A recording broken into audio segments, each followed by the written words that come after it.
ఓరుగల్లు సర్ణ ఛానల్కి స్వాగతం సుస్వాగతం. Please subscribe my channel. ఈరోజు నేను మాట్లాడబోతున్న టాపిక్ మేడారం జాతర గురించి.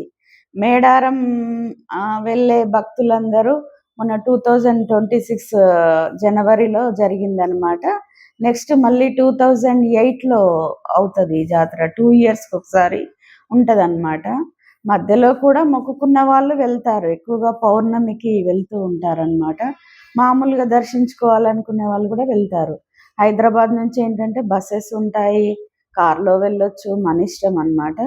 హైదరాబాద్ నుంచి వరంగల్ వెళ్ళాలి, వరంగల్ నుంచి ములుగుకి ముందు 3 కిలోమీటర్ల ముందు గట్టమ్మ దేవాలయం అని ఉంటుంది. ఆ అమ్మవారికి కొబ్బరికాయ కొట్టిన తర్వాతనే మేడారం వెళ్తారనమాట చాలామంది కూడా. తెలియని వాళ్ళు డైరెక్ట్ మేడారం వెళ్ళిపోతారు.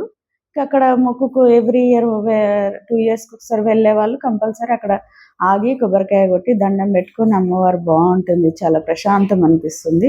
అక్కడ దండం పెట్టుకొని అక్కడి నుంచి ఇంకా వెళ్తారనమాట. ములుగు, పస్రా ఉంటుంది. పస్రా నుంచి లెఫ్ట్కి ఒక 35 కిలోమీటర్లు ఎంతో ఉంటుంది మేడారం. అక్కడికి వెళ్ళొచ్చు అనమాట. ఇంకా అప్పుడు జాతర అప్పుడైతే చాలా కొన్ని కిలోమీటర్ల దూరంలోనే వెహికల్స్ ఆపేస్తారు. ఆటోలు, నడుచుకుంటూ వెళ్ళడమే కిలోమీటర్ల కొద్దీ. అక్కడ ఏంటంటే ఆ పౌర్ణమికి అంటే ముందు ఒక 3 రోజుల ముందు గోవిందరాజు, పగిడిద్దరాజులు గద్దెల మీదకి వస్తారనమాట. తర్వాత సారలమ్మ వస్తుంది. పౌర్ణమి రోజు సమ్మక్క వస్తుందన్నమాట. చిలకల గుట్ట నుంచి ఆ కోయ పూజారులు తీసుకొస్తారు. ఆ తర్వాత మళ్ళీ పౌర్ణమి తెల్లారి పాడ్యమి రోజు దాటి మళ్ళీ చిలకల గుట్టకి మళ్ళీ పంపిస్తారనమాట. అమ్మవారు కుంకుమ భరిణెలో ఉంటుంది. చాలామంది తెలంగాణ అనే కాదు, దేశం నలుమూలల నుంచి కూడా కోట్ల జనం వస్తారనమాట. చాలా అది గిరిజనుల జాతర. అందరికీ ప్రతి ఒక్కరికి ఎవరేం మొక్కుకున్నా కూడా ఆ ఆపదలను తీర్చుతుంది ఆ తల్లి అని చెప్పేసేసి అందరికీ ప్రగాఢ విశ్వాసం అమ్మవారి మీద, చాలా భక్తి అన్నమాట.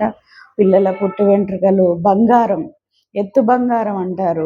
మనమరాలు పుడితేనో, మనమడు పుడితేనో, పెళ్ళైతేనో వాళ్ళ ఎత్తు బంగారం అని మొక్కుకుంటారు, తీర్చుకుంటారు కూడా. మా ఇంట్లో కూడా అమ్మవారికి వెళ్ళే ముందు కూడా ఇంటి దగ్గర కూడా 2 కొబ్బరికాయలు కొట్టుకుని అమ్మవారికి పూజ చేసుకొని బెల్లం అమ్మవారికి సమర్పించి బంగారం అది తీసుకెళ్ళి మళ్ళీ అక్కడ సమ్మక్క గద్దె దగ్గర, సారలమ్మ గద్దె దగ్గర ఒప్పచెప్పి చీరలు పెడతారు, ఒడిబియ్యం పోస్తారు, వెండి కానుకలు, బంగారం, ఇంకా ఎవరెవరు ఏమేమి మొక్కుకుంటే అవన్నీ తీరుస్తారనమాట.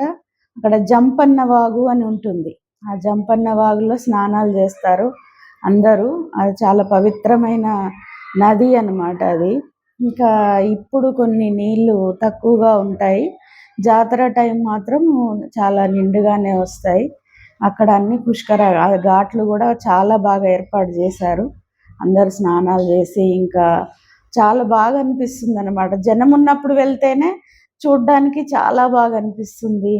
ఇంకా చిలక జోస్యాలు చెప్పించుకుంటారు చాలా బాగా. కాకపోతే ఇక పిల్లలు వీళ్ళందరూ జాగ్రత్తగా ఉండమని చెప్తూ ఉంటారు. ఇంకా మహత్యం గల తల్లి అందరికీ, ఒక తెలంగాణ అనే కాదు, ఇతర రాష్ట్రాల దేశం నలుమూలల నుంచి కూడా వస్తారనమాట. చాలా బాగుంటుంది ఆ జాతర. మేము కూడా వెళ్తూ ఉంటాము బంగారం మొక్కుకున్నప్పుడు కంపల్సరీ. ఇంకా మాకు తెలిసిన ఎవరైనా ఉంటే కూడా వెళ్తున్నామంటే వాళ్ళకు కూడా అడ్వైజ్ చేస్తాము ఎలా వెళ్ళాలి ఏంటి అనేది. అమ్మవారు మాత్రం చాలా మహిమగల తల్లి. ఒకసారి మా తమ్ముడు దర్శనం చేసుకొని రాకపోతే, అక్కడ దాకా వెళ్ళి గద్దెల వరకు వెళ్ళి దర్శించుకోకపోతే అమ్మకి కొంచెం చిన్న ఇబ్బంది వచ్చింది అనగానే మళ్ళీ వెళ్ళి అమ్మని దర్శించుకొని మా తమ్ముడు వచ్చాడనమాట. మాకు కూడా అలాంటి సందర్భాలు చాలా. అమ్మవారు కలలో రావడం కానీ, ఏవైనా చెప్పడం కానీ. ఇంకా అమ్మ అంటే అమ్మను నమ్మిన వాళ్ళకే, దేవుడని నమ్మితే అమ్మ, నమ్మని వాళ్ళకు బొమ్మ అన్నట్టే ఉంటుంది. ప్రతిదీ ఏదైనా కూడా నమ్మకంతో భక్తి అనేది. అందరికీ నమస్కారం. శ్రద్ధగా విన్నందుకు thank you. Please subscribe my channel.